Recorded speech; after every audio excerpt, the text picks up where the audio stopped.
You've probably seen ETFs everywhere, pitched as the perfect mix of simplicity and diversification. And on the surface, that sounds great. But here's the problem. A ticker symbol doesn't tell you how an ETF actually works. And two funds can look similar, live in the same account, and still behave very differently when markets change.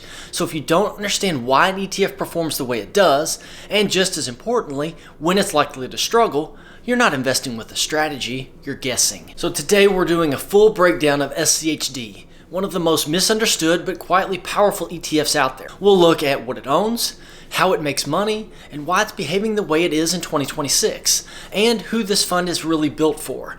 Not so that you run out and buy it blindly, but so you actually understand what you're holding or considering holding and can evaluate funds like this with confidence instead of with hope. Hi, I'm Greg Hardy and welcome back to the channel and thank you for being here. We cover all things personal finance, investing, and building a secure financial future. So if you're serious about taking control of your money and learning something new every week, make sure to subscribe to the channel and like this video. It really helps the channel out and gets this information to more people who need it.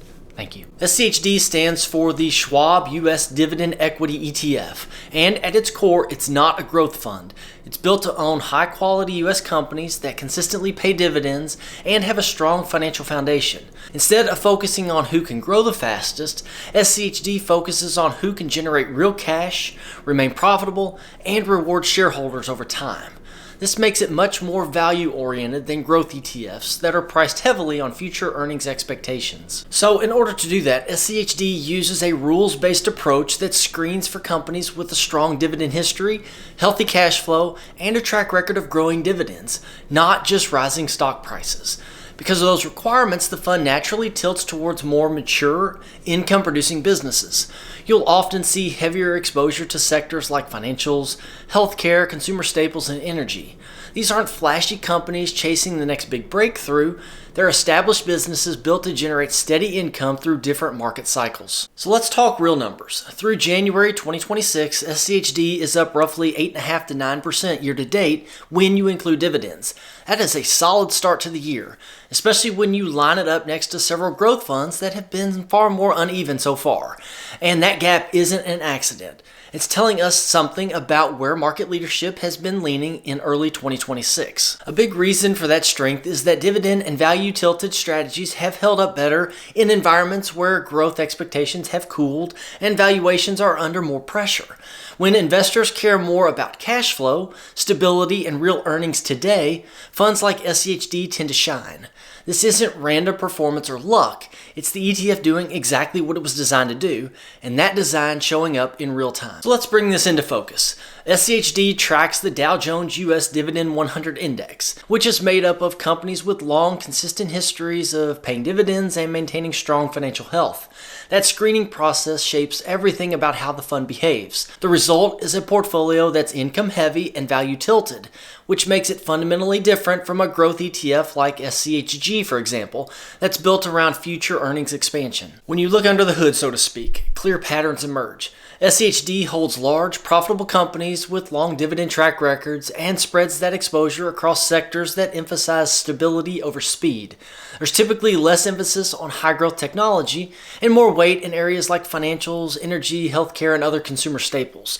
And that's exactly why, in certain market environments, like parts of 2025 and into 2026, dividend-focused ETFs have either outperformed or held up better than growth funds that depend heavily on optimistic future earnings assumptions. If you've watched this channel for a while now, you've heard me talk about SCHG more than a few times. I've done recent videos comparing SCHG versus SCHD, growth versus dividends, and another one where I broke down using SCHG and SCHD together as a growth and income strategy. And there's a reason those videos resonate with people. They don't want just tickers, they want to understand why something works and when it works. SCHG has performed extremely well over long periods, but that performance doesn't exist in a vacuum. And here's a key concept that most investors miss. Growth ETFs and dividend or value ETFs don't move in lockstep. Yes, they're positively correlated in the sense that markets tend to rise over time. But when leadership rotates, and it always does, these strategies can diverge in meaningful ways. Growth funds like SCHG are built around companies expected to grow earnings rapidly, often concentrated in tech and innovation, with valuations tied heavily to future expectations. Dividend and value funds like SCHD, on the other hand, focus on companies generating cash today, paying consistent dividends, and relying less on optimistic projections about the future. This isn't a clean inverse relationship where one goes up and the other goes down. It's a rotation. Performance leadership shifts based on interest rate expectations, where we are in the growth versus value cycle, and whether investors are prioritizing income or expansion. In simple terms, growth tends to win when valuations are expanding and optimism is high. Dividends tend to win when stability, cash flow, and income matters more. Understanding that difference is exactly why pairing SCHG and SCHD together can make sense, not as rivals, but as complementary tools in a well-built portfolio. So let's take a moment and break down how SCHD performs as a strategy and where the real trade-offs show up. The biggest driver of SCHD's returns is its dividend focus. That income stream provides a cushion during choppy or sideways markets because you're getting paid even when prices aren't moving that much. On top of that, the fund's value tilt, owning profitable, cash-generating companies, tends to offer more stability when growth stocks stumble. You're not relying solely on optimism about the future, you're collecting real cash today, plus whatever price appreciation comes along the way. With that said, there are important trade-offs to understand. SCHD is not designed to deliver explosive upside during long growth-led bull markets. Over time, its total returns are usually more modest than pure growth funds are, but they're often smoother and less volatile. If your main goal is maximum capital appreciation, dividends won't move the needle as much for you, and this fund can feel slow during periods when growth stocks are running hot. Taxes are something else that you're going to want to consider. Dividends create taxable income when SCHD is held in a taxable account, which can reduce your effective return if you're not planning for it. None of this makes SCHD bad, it simply highlights why understanding the why behind returns matters. When you know what's driving performance and what you're giving up in exchange, you stop reacting emotionally and start using investments intentionally. You're going to find that SCHD tends to shine in portfolios where income and consistency actually matter.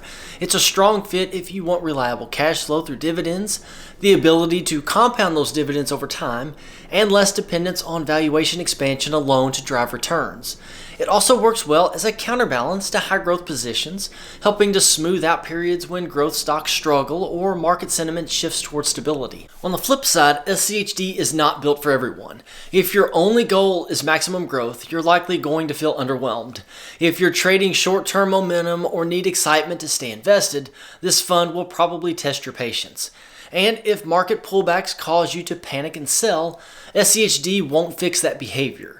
In short, SCHD isn't a shortcut or a quick win. It's a tool, and like any tool, it only works when it's used for the right job. Here's how to think about SCHD in a real portfolio, not in isolation. Growth engines like SCHG are built to drive long-term appreciation, especially over multi-decade time horizons. Dividend and value funds like SCHD play a different role.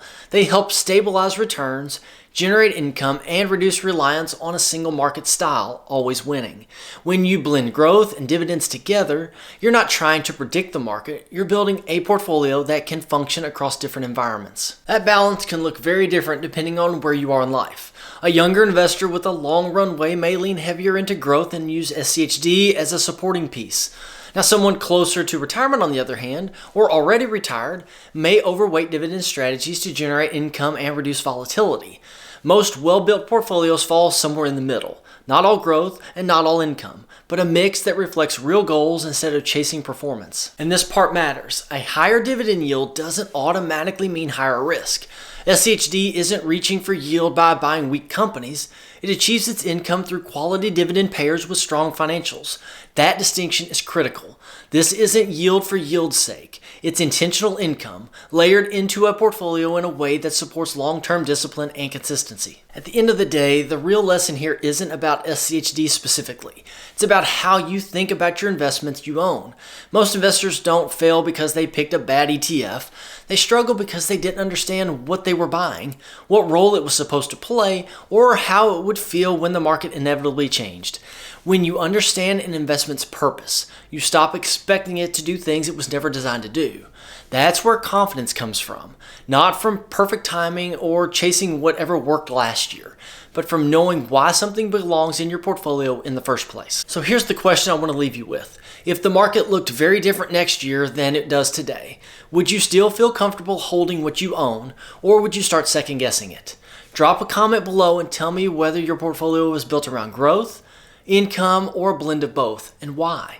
Those conversations matter more than any ticker symbol does, because clarity is what keeps you invested when discipline matters the most. Now, if you found this video eye-opening, don't keep it to yourself. Share it with someone who you think needs to hear it.